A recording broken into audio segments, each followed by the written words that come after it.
Okay, so the only real announcement that I want to kind of make here is I made an announcement in the course about a cheat sheet for exam 3. So just to reiterate and clarify anything here. So this is, you can use a standard 8.5 by 11-inch piece of paper. You can use front and back. You can write anything on it you want. I do want it to be handwritten.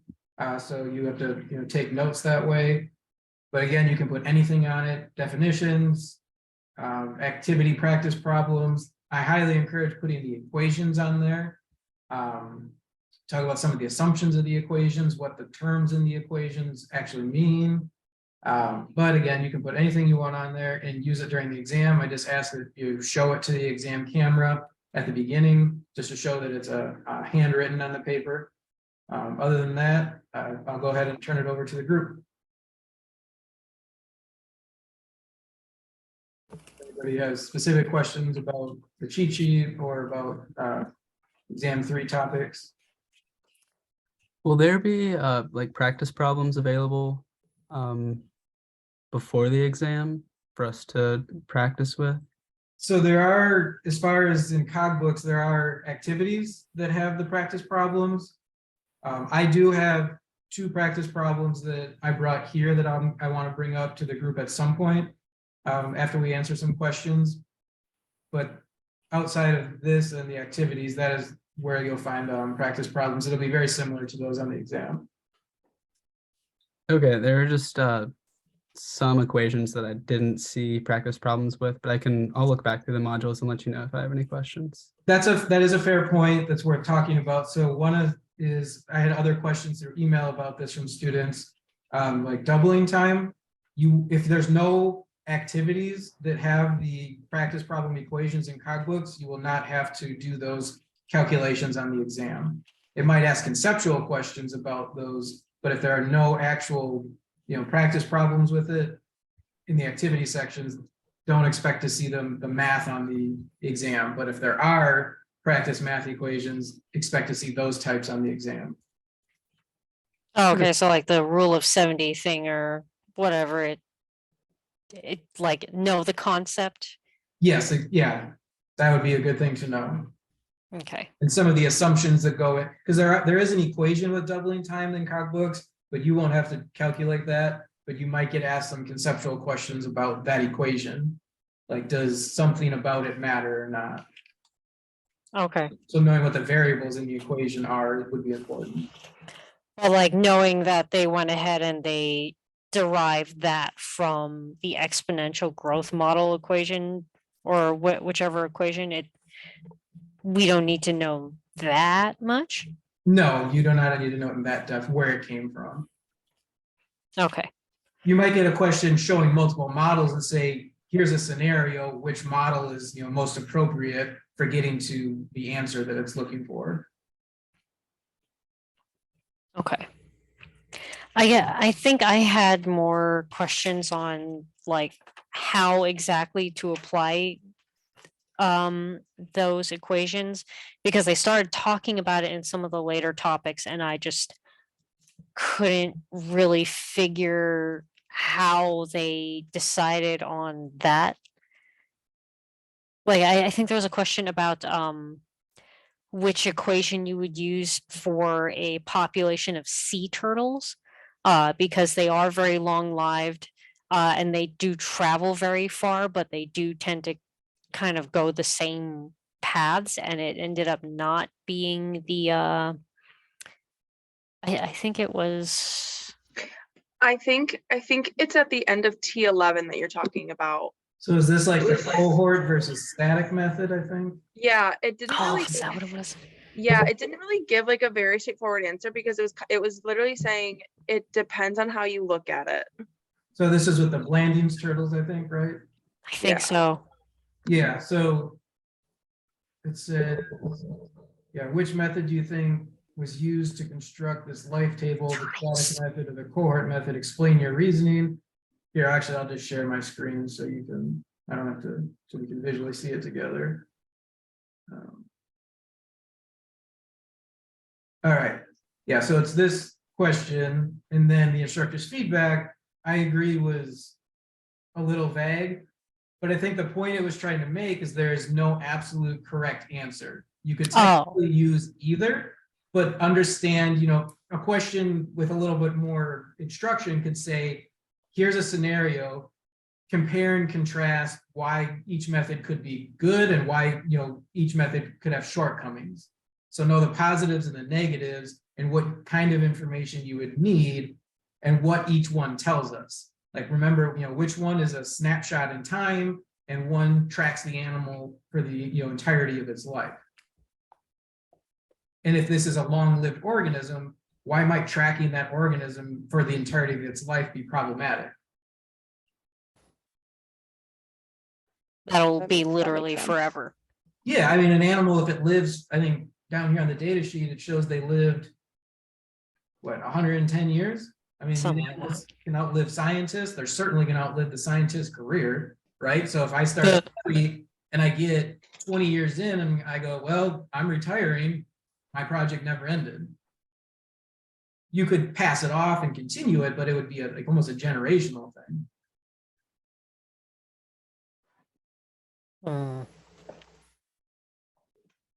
Shoot, I had another question about that question too. It was really weird.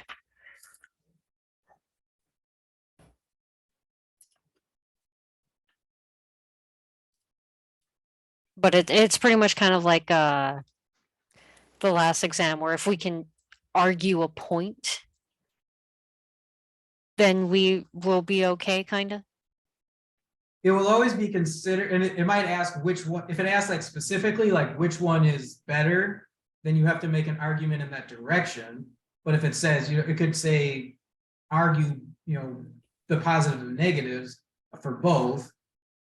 So it depends on what the question is kind of asking for. Okay. If it's very specific, you have to be as specific as the question. If it's a little more open-ended, then you can argue both ways. Okay.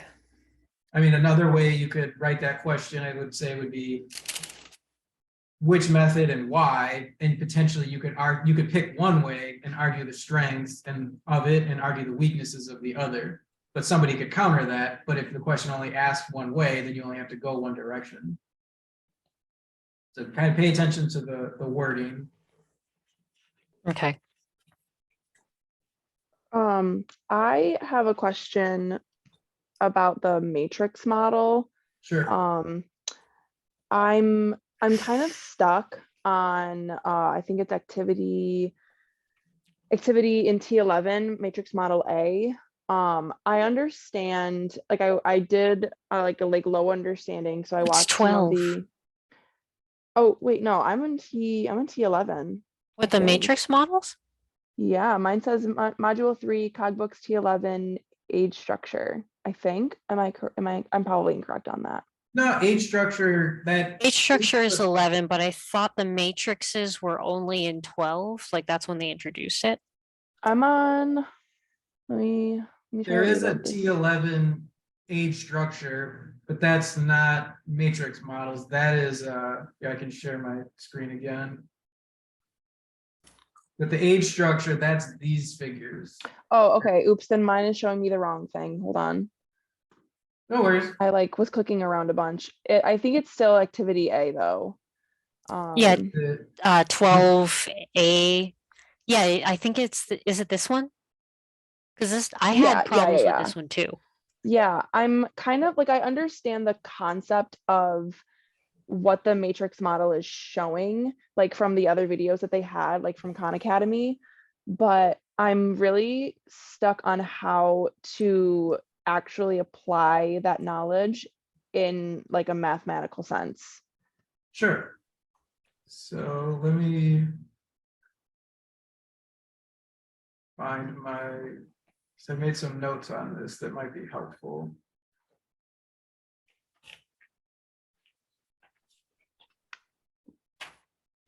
Because I know I could not for the life of me figure out number 3 on this. I think number 2 I couldn't figure out because I didn't understand what it was asking me, and I'm assuming the same thing for number 3. I don't understand what it's Yeah. asking me. I didn't even get past question 1. I'm gonna be completely honest. Okay, so can you see my Word document notes? Yeah. Yeah. Okay, so what I did from this, the way I approach it is, this is, yeah, the activity A, so it gives us values from B of X. And my first thing is, this is the table we're given right here, right? So the Yeah. next thing I did is I just fill in the table, right? So it gives us those n values, which are right here, and what that looks like on, yeah, so these values right here go in here. So that's the first step I did. And then what I did is to make this make sense mathematically and conceptually, I turned it into a life table.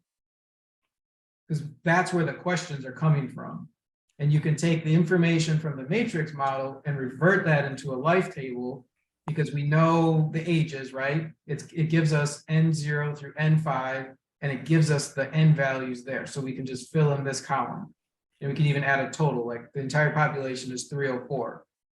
And it gives us the birth rates, so B of X, we can make that a column. It gives us S of X, the survival rates.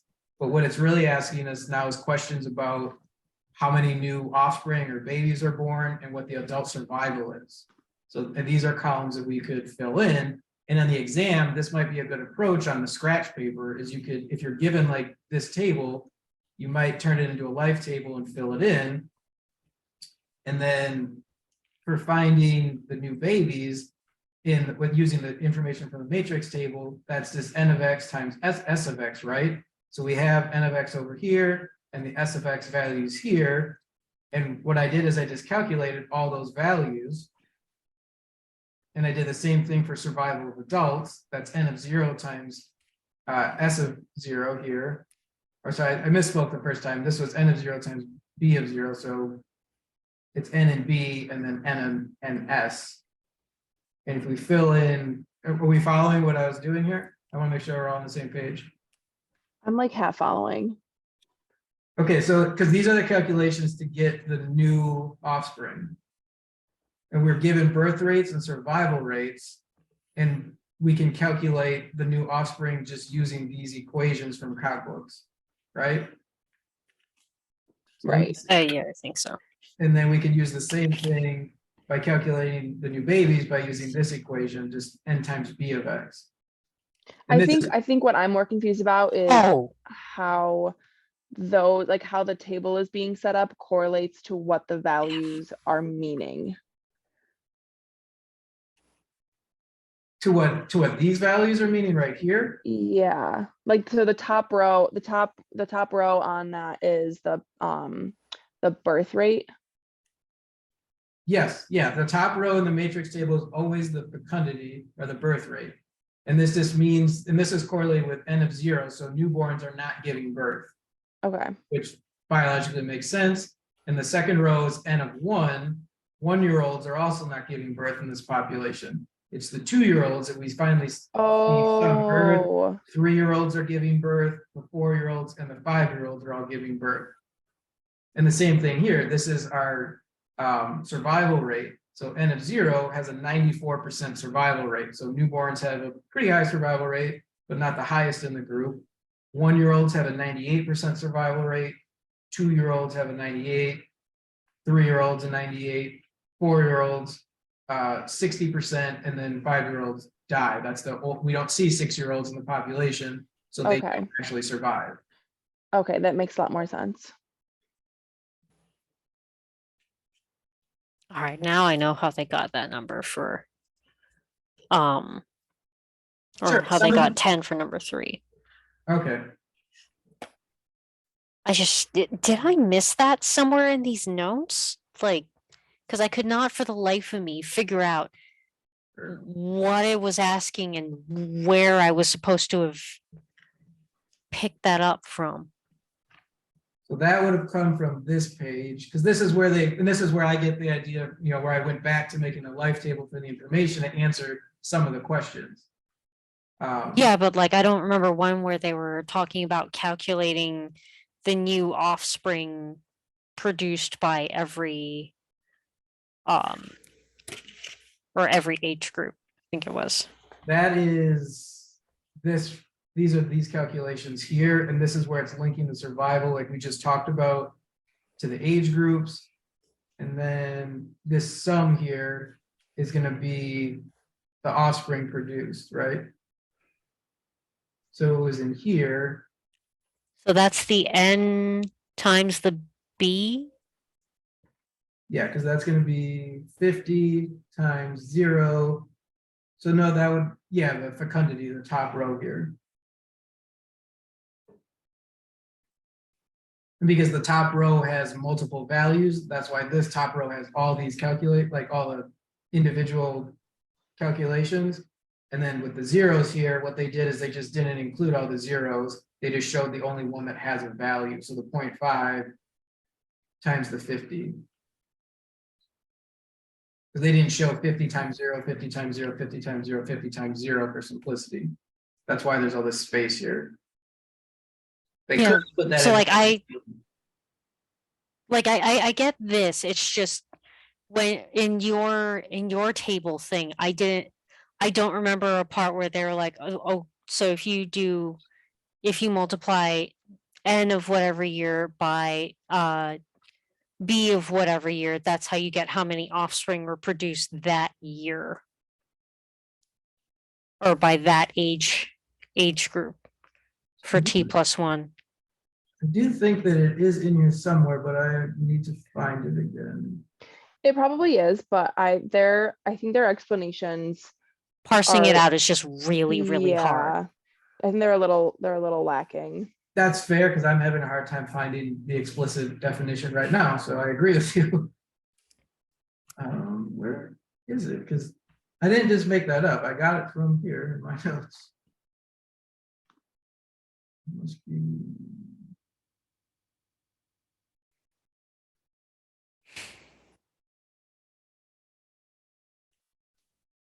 So I think maybe it was in here.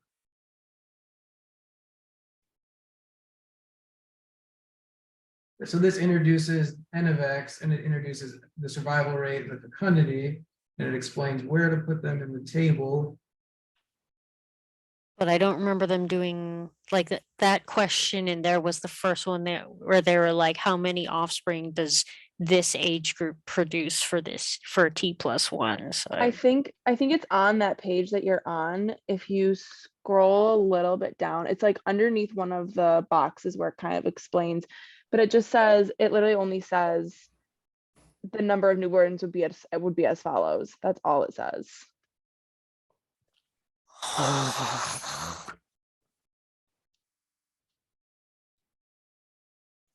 So I think this is where they're alluding to it, how we can get the survival of each. This is the S of X column, how we multiply it. yeah. And then does it have the same thing for? Because I know they have that top row. And That's the fecundity, so that's the number. that's where I would have had to look for that to find. That's what comes out of here. This is how you get the number. Yeah, this is the offspring produced.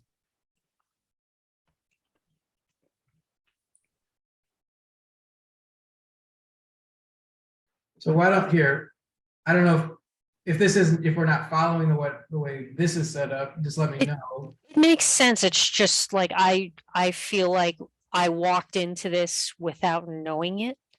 And if it like wherever it is in this section, it just the way that they said it did not translate to this. Sure, that's not great on Cogbook's part, but I think this is a good opportunity for us to have, for me to be able to help you on this section and simplify it or maybe make some sense of it. This definitely helps a lot. Okay, that's good. That's why I like to do these review sessions, and I take my own notes to make sure what I get out of it, and then I thought this might be an easier way to get to the answers that would be helpful on the exam. So if we go back to this now, right? This is just simply the information we got from the table, from the matrix table and the question put into a live table again. And now we're calculating what it's asking in the questions. It's asking about new offspring and survival. So then this is not specific to any question. I did this as a preparation to questions. And then after I calculated everything out, I just wrote out what I know from this table. So we know that, you know, the first year, these were our numbers, you add them together. Our first year, we start with 304 total individuals, right? That's not necessarily a question, it's just facts that we can pull from this table now. And we know by adding up all the births, we know that for the first year, 40 new babies were born across age classes, right? We can even say like per age class, newborns gave birth to 0 newborns, 1-year-olds gave birth to 0, 2-year-olds gave birth to 7, 10, 12, and so on. And then we can say same thing, right? This is our survival by age class. We can say, if we add it all up, we can say that, you know, there was a total of the 100 out of the 304, 283 survived, meaning there were 21 adults that died.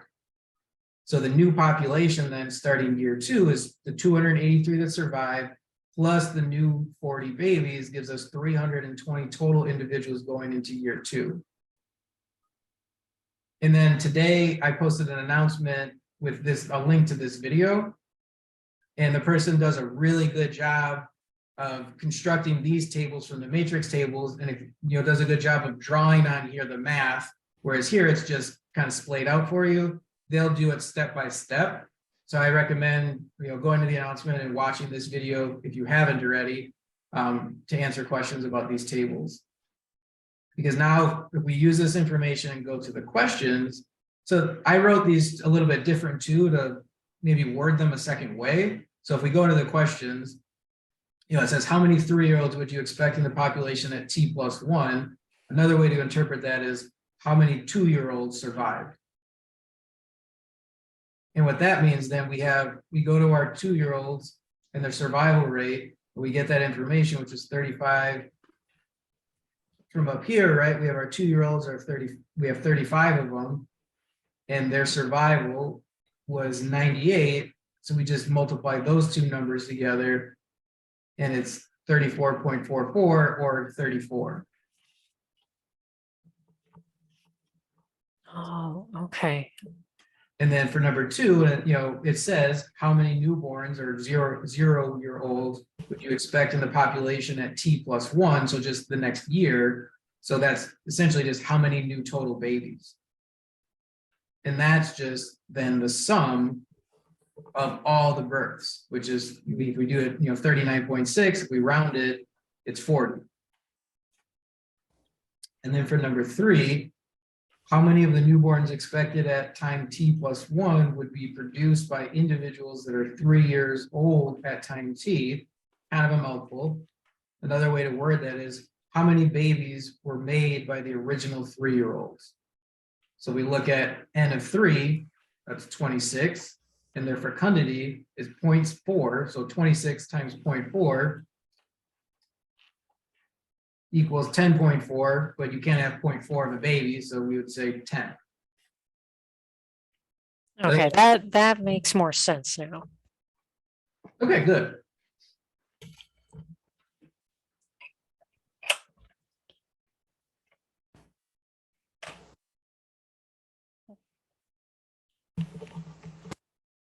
Anybody else have any questions on how we got there to the answer for that activity?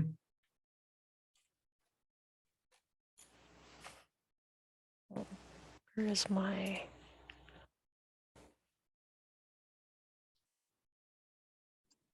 How many 3-year-olds would you expect in population at time T1? So that first question in that same matrix model activity was pretty much it was the same as was it the second or the first one that was in your example, right? It's about the same. The problems I just showed were the exact activity. Oh, okay. 'Cause I the just- wording sounded a little better. Yeah, I just wrote it in my notes and copied it down and added the life table and then reworded the question to ask it 2 ways. Yeah, so if you go back and look at the activity and look at the Word document I just showed, those are the exact same things, just with more Okay. information on the Word document.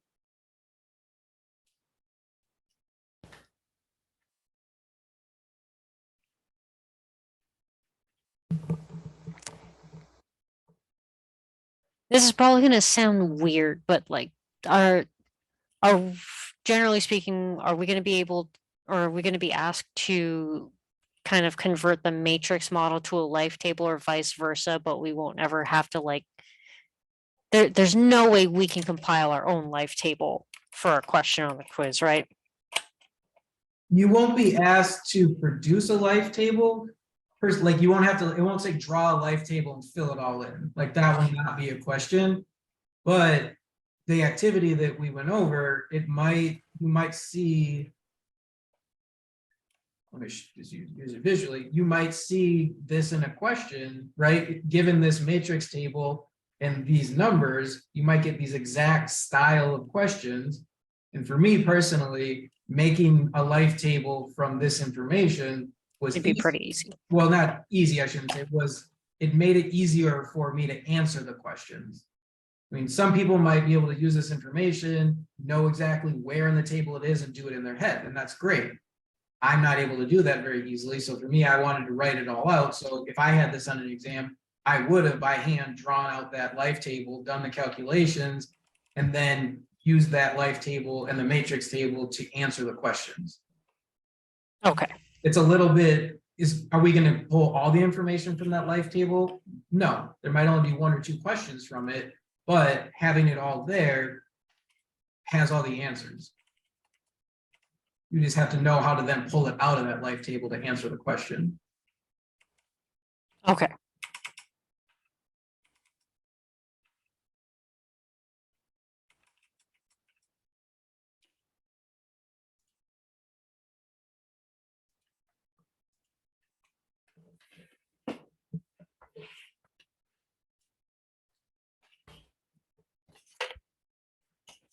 We can go back to T9. Which part? Actually, so in the activities, the simple models of growth, the second one, where we're comparing the 2 different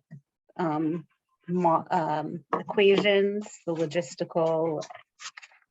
Oh, logistic, exponential, and geometric. Yeah, so in this, I wasn't sure. Like it says, which model assumes that individuals of a species compete for resources, and which one that the resources are unlimited.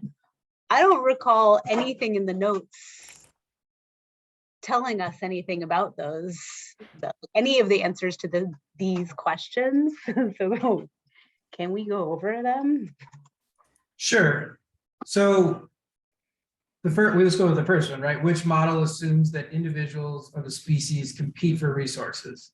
Does anybody want to, give an answer and say why? Or what we're thinking at least? I thought that they're all assuming competition, or at least exponential is. It's just that there's so many resources. Actually, no, that doesn't. Because exponential doesn't have a carrying capacity, therefore resources are technically considered unlimited. So really, why would there be any competition? You're definitely on the right track. Does geometric growth have carrying capacity? It doesn't. It does not. I agree. So for number 1, that leaves us with logistic growth, right? Because that has a carrying capacity. And usually populations have a carrying capacity because in real life, they have competition and they have limited resources. Okay, so exponential and geometric do not assume competition, but both do assume that all of the individuals are identical. So that's question 3, right? Which model assumes that individuals in the population are identical?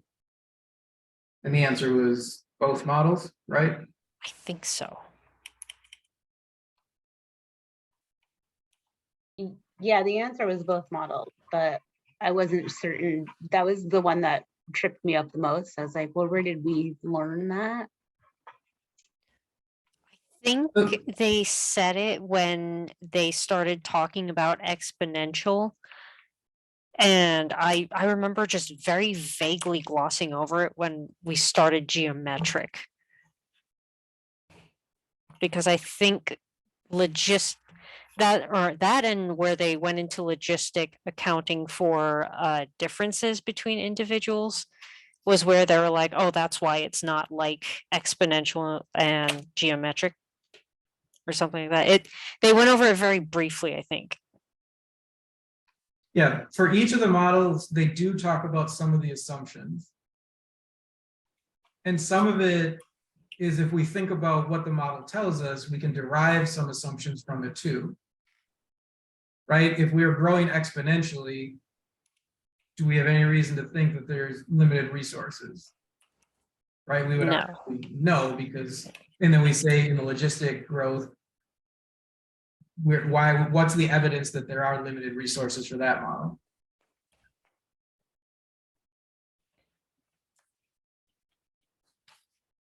The fact that it plateaus at a carrying capacity, right? Yeah, so if there's K with the carrying capacity, that would insinuate that there is some sort of competition, whether with resources or predation or something like that, right? Yes, I would agree with that. Because I'm just trying to look back at com books, and it talks about, because I agree, like I'm trying to see if it is if it is as explicit as I understand it to be, because this says growth is exponential under ideal conditions. But that's not, I mean, what is ideal? I mean, lots of resources are ideal, unlimited is more ideal.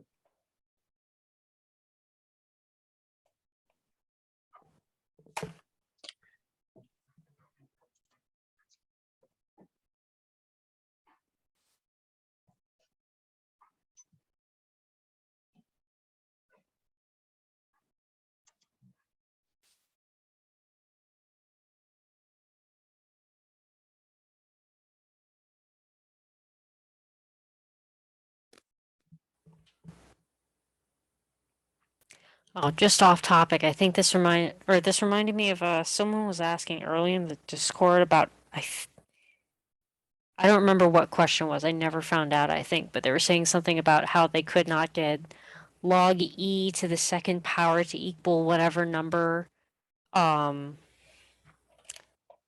they were trying, or that Cogbook said the answer was. Which part was that in? Oh, right, in exponential, so log e equals 2.72. Oh no, it says natural log, so it's ln, not Yeah. not. Oh, Yeah, I do see where I caught up right when you said that too. Yeah, the natural log. But it makes it confusing because it does say log E in the equation, but oh my God, that's right. it's the equation itself that is confusing. The only reason I know this is because I asked somebody I know who has it has a math brain, which I don't have, and she explained it that log E is the natural log.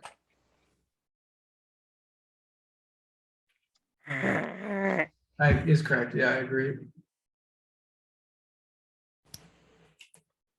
So then if they do log e, then that's the log of the natural log, It would just, which cancels it out, it would just be, yeah, ln. which would just leave us with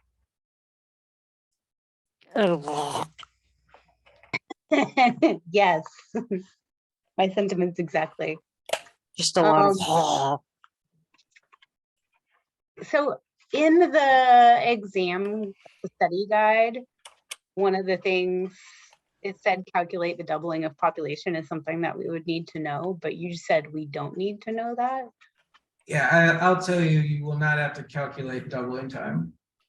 There's Okay. a lot of equations on this, so if I'm fine telling you that was not one of them. You'll have to know doubling time conceptually, but not how to actually do any math with it. And then the doubling time thing is literally just how long does it take for a population to double? Yes, conceptually, that's the question you ask when you ask what is the doubling time?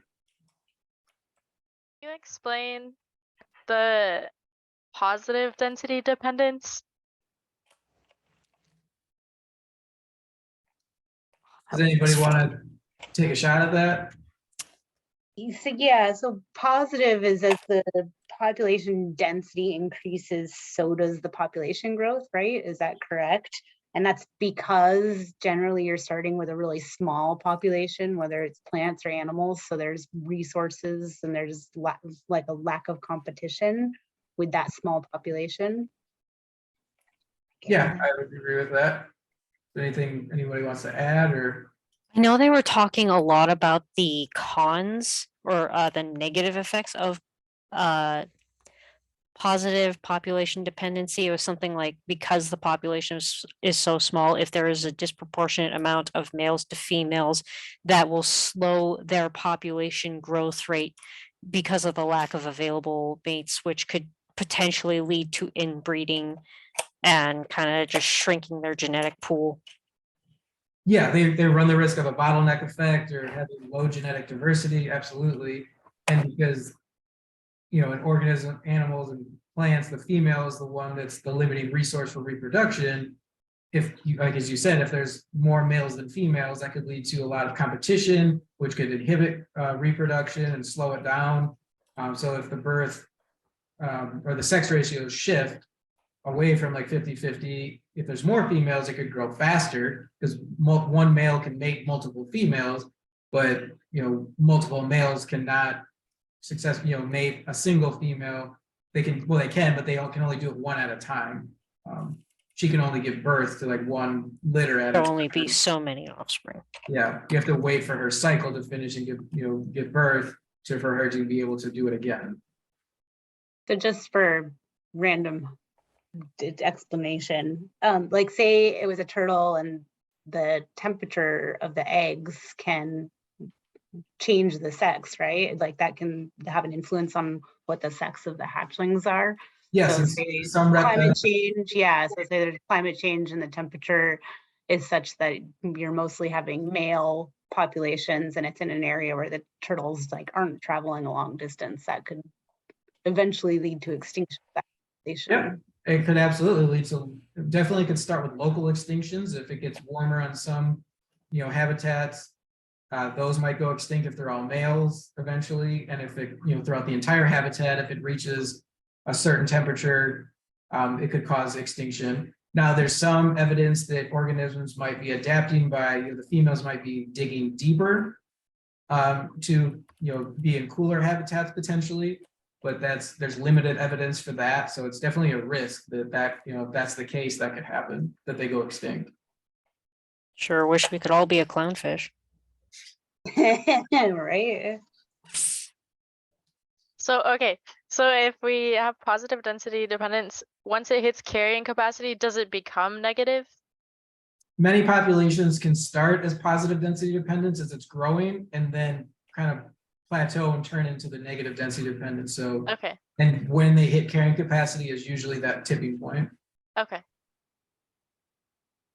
Also, not so much that inflection point.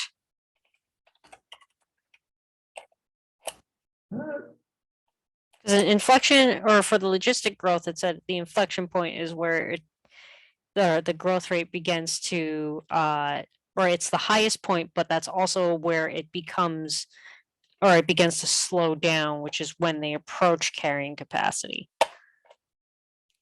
Yes, that is, you're correct on that. So it depends. I wasn't specific on tipping point. I think they have a figure, trying to recall. Or we won't need to be that specific though, will we? You might have to explain how both can exist in the population. That would be a good concept to be able to explain. I think what you said is a good, because right here we have population growth rate and population size, right? So this would be our positive density dependence.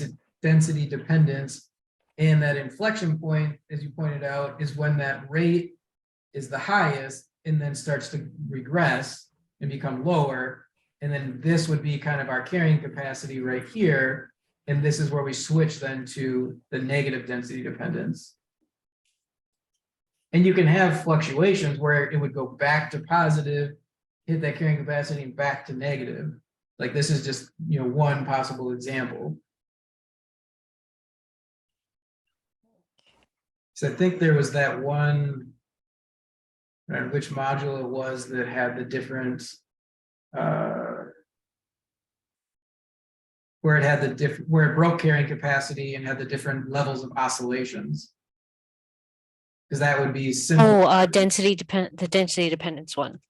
That was think it was 10? 10, I think, yeah. I think so. So like where the carrying capacity is, you can either overshoot it or undershoot it, right? Yes. And there's 3 values on the different size oscillations. They're not directly related, but that you could tie those 2 together and show that, you know, at the different parts of the oscillation, it would be like positive density dependence, and on the other downslopes, it would be the negative density dependence. Okay. This is the one where like there could be a time delay in reproduction, whether is that correct? Like the tau is the amount of time delay between birth and reproduction, or is it between reproduction and death? Shoot, I thought it was You're asking tau. Maybe I'm totally wrong. amount of time delay measure. Yeah, because these are the plots that I was thinking of, and that does use tau, as you're saying. That talks about.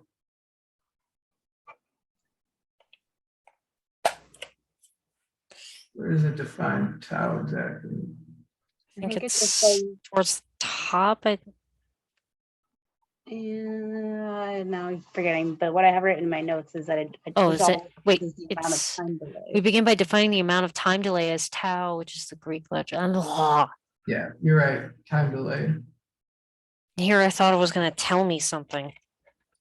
Well, what it does is this is the population at time t, so at any given time, and then it's minus what tau is the time delay. So it has the lag effects, because then it gets into why do we see, you know, different types of oscillations. What would cause possible reasons to overshoot a population? That could be a, you know, hypothetical question we should think about. So maybe we want to try and answer that. Why would a population ever overshoot its carrying capacity? I feel like this has something to do with what was in 12 when they were talking about how the fertility rate oscillated with the population. Basically, the population took time to catch up to the fact that, oh, we don't need to keep having a bajillion kids. It could also be stored energy, right? Like, Oh, the water here. fleas. Yeah, I got a couple examples. Energy was a repeated theme. What about energy? And how does energy relate to carrying capacity? Maybe I'll put it that way. So the water fleas was that they were able to store extra energy or food when it was plentiful so that they would have a continuous food supply. When they started to approach their carrying capacity, they overshot it because that storage of food and energy allowed them to continue reproducing, and then it drops off again because all of them die. Well, because they ran out of their stored energy, right? And then they had, Yeah. Again, when we can think about it within a season or even across years, our resources the amount of resources in an environment, are they always consistent from season to season or year to year? They are never consistent from year to Exactly, year. right? So if we have a really plentiful year, maybe predators got a, you know, virus and they died out and there was tons of resources, it might, you know, there was the moose example, right? Where if they had a really good spring, right, they might have multiple offspring. Let's say then they have a really harsh winter and then a really harsh fall. They still have to give birth in the summer to harsh conditions, and they're in those harsh conditions are going to thin out the herd really quickly, right? The offspring are not, they're going to overshoot the carrying capacity, but because the resources were lower the next year when the births happen, that carrying capacity can actually drop, and therefore you have a high death rate of the offspring and even some of the adults. and that population drops, but then again, we get another couple years later, the resources are high again, and they stay high, so they give high levels of birth, and they reach their carrying capacity, and the population climbs now, and maybe they don't overshoot their carrying capacity that year because it's a higher level. So resources shift from year to year or season to season, and that affects as the water flea and the moose, it affects their energy levels and how much they can replenish that cost energy. So that's why you can have those different, levels of fluctuations. Higher levels of fluctuations tend to be more inconsistent resources, because it's harder to predict what the environment is. You have high highs and low lows. When you have kind of the one that plateaus for population size, where you have no real oscillations, then you might have more stable environments where there are more predictable conditions. So like say an animal that hibernates has its hibernation interrupted and has plenty of stored energy to survive for a certain period of time, but then those resources run out before spring or summer. Yeah. That's an example of that. Okay. Yeah, so a good example could be, bears, or I've worked on a study that actually looked at this in bumblebees. And what we found is bumblebee queens are the only ones that survive and overwinter. They go underground, but they live entirely off their energy stores. And what we found in one study was if you have an extended, or if they have a low level of energy that they gathered in the fall before they went under, they're the first ones to come out because they don't want to starve to death on their They're ground. dying. And the ones that had a lot more resources, if the conditions are not favorable, say you have a cold spring and snow, they'll stay underground because they're not starving to death, and they can come out when the resources are more available and the conditions are more favorable. And bears are, they do similar things where sometimes if they didn't put enough fat on, they might have to come out and forage and hunt in the winter. But if they did put a ton of fat on, they can relax more and not have to come out during the winter.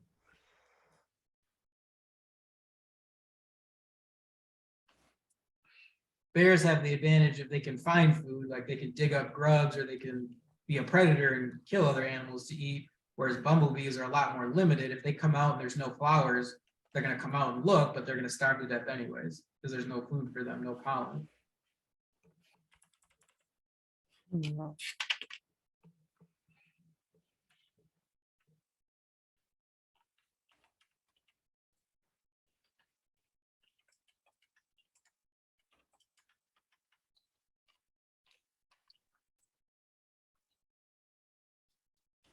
All right, so I do want to go over a few problems that'll look like the exam questions for the group here to make sure we get through them. So what you might, can everybody see my Excel sheet here? Yes. Okay, so what you might see on the exam is something like this. It might be the question, what is the survivorship of an individual from birth to the age of 3 years given this information? So what is this information here that we're given in words? Age range, the survival rate of each age range, and the fecundity of each age range? Yes. Can we answer that just looking at this data table? So when they say from birth to age 3 years of age, they mean from 0 to 3, right? Yes. And it uses the word survivorship specifically. Is that given in this table? Yes. Survivor. So remember, there are two terms here. There's survival rate, which is S of X. Oh. And there's survivorship, which is something else. Does anybody remember how the symbol for that is? Yeah, that's Elevet. Yeah, exactly, right? So it's asking us what Elevex shoot. is. So what we would say here is we have a column of Elevex that's blank. So we would need to fill this in and know which value up to age of 3 years. How do we solve for L of X given age, S of X, and B of X? Oh shoot, I remember something was L of X times B of X, and I don't. Ugh. What topic was this from? This is from the life tables. Yeah, this is T11, I think. Is it Yes. survival rate times the birth rate? No, not quite. What do we know? Do we know any L of X values offhand? Don't. Yeah, the 0, right, for the first year. Yeah, what is that value? Isn't That would be it? 1. Yes, it's 1. And why is it always 1? Because it can't Doesn't- ever be 0 because they're assuming everything's alive at birth. Yeah, exactly. To be a newborn, you have to be alive. So all newborns are alive. Right? So then we know that value. There's an equation that uses Oh, God, these that's 3 bad. letters. Does anybody remember which one that is? Shoot, I think I'm looking at it, but I How would we get L2? calculating survivorship. LX equals LX. Okay, this is confusing, and I don't think I wrote that right because it's LX times SX. And I don't You're think on the I. right track. It involves LX and SX only. In this case, we actually can ignore B of X. Because that was asking, that's fecundity, right? So we don't care about newborns or anything. It's asking survivorship. So what is the equation involving LX and SX to get like L2? Anybody remember? L1 times S1 equals L2. Yep. And we have L1 because we know it's 1, and we have S1. So then we can find L2. And that, oop, where did it go? Yeah, okay, that's this right here, right? It's this equation. So it's L2 equals S1, L1. So we know L1, we know S1. So what we need to do is solve for L2, and that's 1 times 0.6 is 0.6. And then how do we get L3? L3 equals S2 times L2. Yep, we use our new value times this, our S2, and we can fill that in. And that's all the equations are right here, right? So that would be 0.3 and then 0.27. And the question itself was, what is the survivorship of an individual from birth to the age of 3 years? So we have to keep going to get to the year 3, and that's 0.27. If it would have asked, what is the survivorship of an individual from birth at age of 2 years, we could have stopped right there and said 0.3.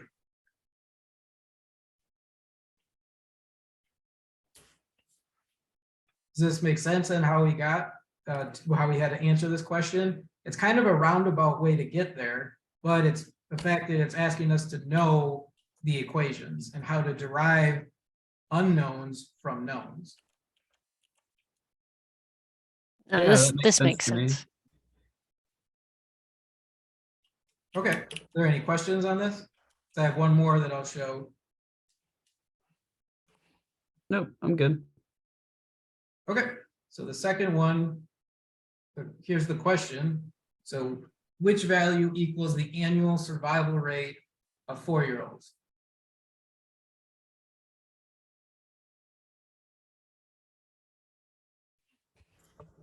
If you're given this information. So the age, now we have L of X, we have B of X, we have L of X times B of X. But remember, pay attention to wording. It's asking for what?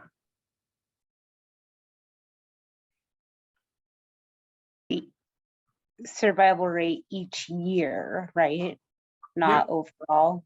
Yeah, because this is asking the survival rate of 4-year-olds. So this is our age.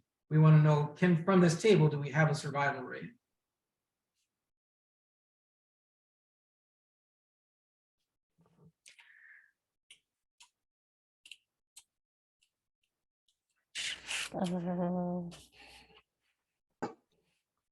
Is this where we would divide L of X by the fecundity of that year? Am I wrong? No, we actually can still ignore fecundity for this question. Would it This just is be the survival. not births. Was right? it, no, oh, if it's L2 divided by L1 equals So what are we solving for first? Like what, S. yeah, S of X, right? Because that's what survival rate is. So it's the same idea as last time, right? We're given a question.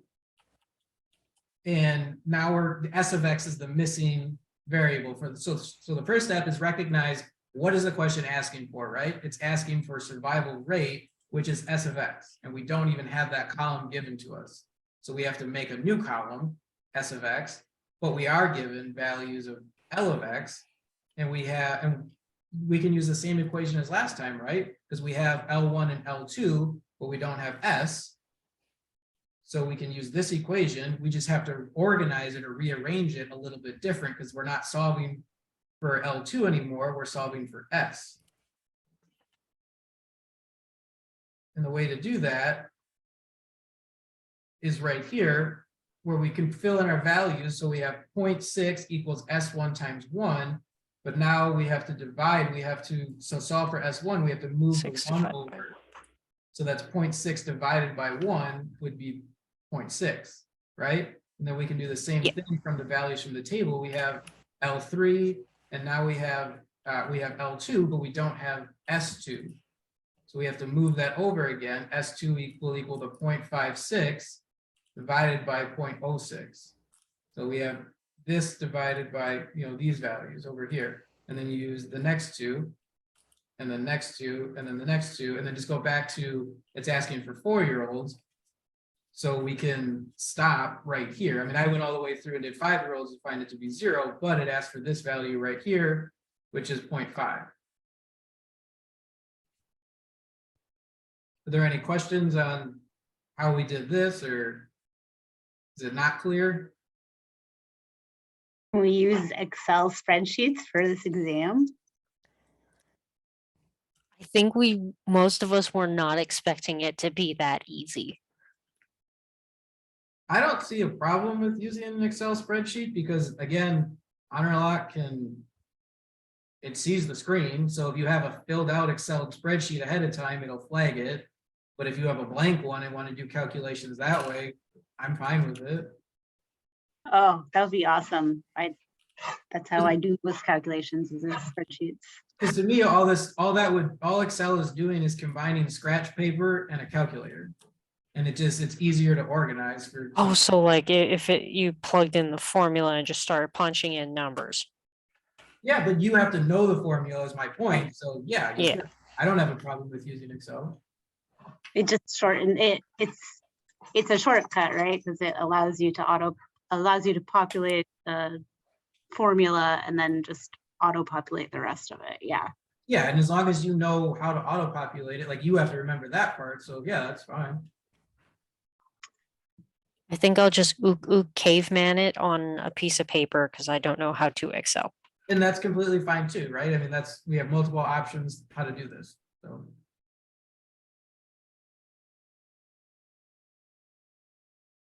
I love spreadsheets. They're my friend. I like writing in them too, which as you can see why I made the practice problems in them instead of in a Word document. Yes. Use them all the time. Technically, I didn't even use the equation. I did over here, but these are the steps right here, so you can follow through. It goes from left to right, right? Our equation, fill it in, rearrange it, calculate.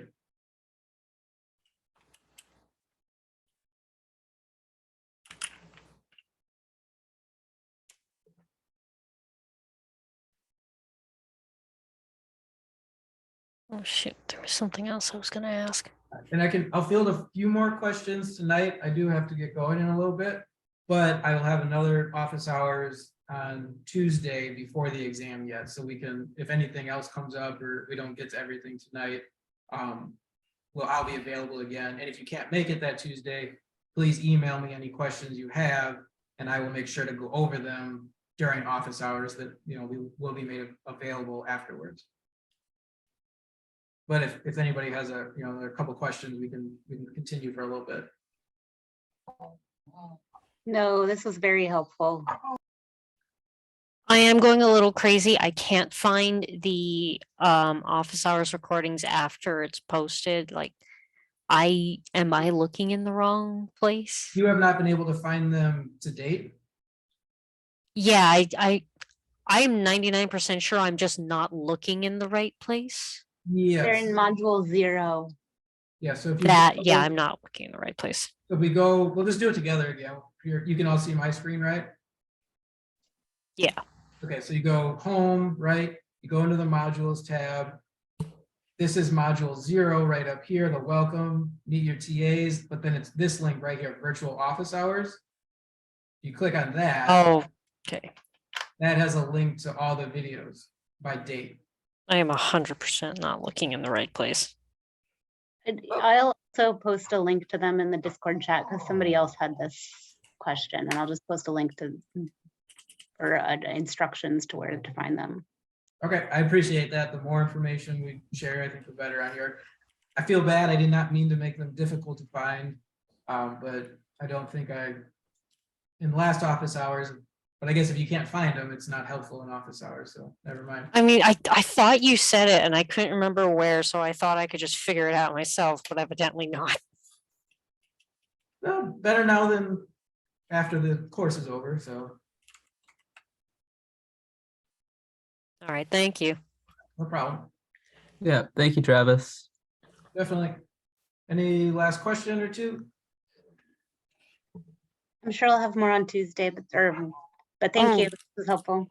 Did you want to, who was it that asked about the R is intrinsic growth rate and the per capita yeah. one? Like, That was me. Thank you for remembering that. So I had this question, and it was because T11 confused me.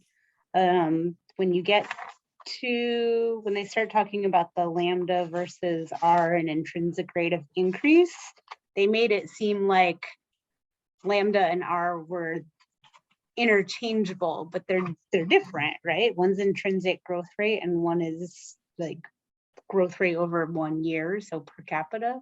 Yes, they are different terms. This is. I think it was just the way that Cogbooks had it laid out. They made it seem like they were interchangeable.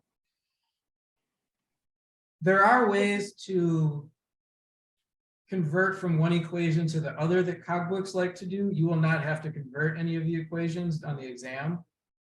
I think that's more math than we need to do here. I'm more interested in calculating actual like survival rates or birth rates or predicting individuals from year to year. So you won't have to do that that level of a calculation will not be asked. oh, thank God. You said that was in T11? I think. Yeah, it was under intrinsic rate of growth, right after the generation time. One of the many times they're like, here's an equation that you've looked at before, but it looks nothing like it because we've decided to write it in a different language. Yeah, I think the way they do that is what confuses me. I'm like, wait, I thought I had that, and now I don't feel like I have it. Okay, so they do make a statement. We can make connections between life tables and our earlier population growth models by using life table data to estimate the population's intrinsic rate of increase, lambda or R in parentheses. So I do see how you could see that they're maybe. They made them sound identical. Yeah, I think the big kicker there is or. So you could solve for lambda or you could solve for R. And here, I'll share my screen. I think they're just saying you can do it in the same fashion, right? Because here's lambda. Oh, They're solving for lambda, and then here's R, and they're just solving for R. So they are separate, but they're calculated or solved for in very similar ways. And this is where the log E tripped me up. So it's just log E is just the natural log. So it's Yes. really it's ln. Yes, I don't know why they don't just put that in parentheses. now I'm kind of mad. You won't have to do these calculations here either. I'll tell you that too. Okay, I think this is what I can't remember who it was talking about in the Discord chat though. Yeah. And you can, obviously, these are office hours, feel free to share this information in Discord that, you know, the doubling time and the intrinsic rate of increase, you will not have to do those calculations. You will have to do life table calculations and then some matrix calculations like the ones we did tonight. And like similar to the ones in the activities. Wait, I just typed in natural log of e to the second power and it just came out to 2 and did I do it wrong? You don't have, just do natural log, you don't have to do the E. Oh, so just natural log of whatever. Whatever number it is. Oh, 2 points. Oh. So e itself is, oh. That's the misleading part, I feel like. Ha! That was when I asked my friend who was a math minor for PhD. They should know. Yeah. I was like, am I missing something? No, and I appreciate you bringing this up in office hours because I guarantee dozens of other students will benefit from this brief conversation right here.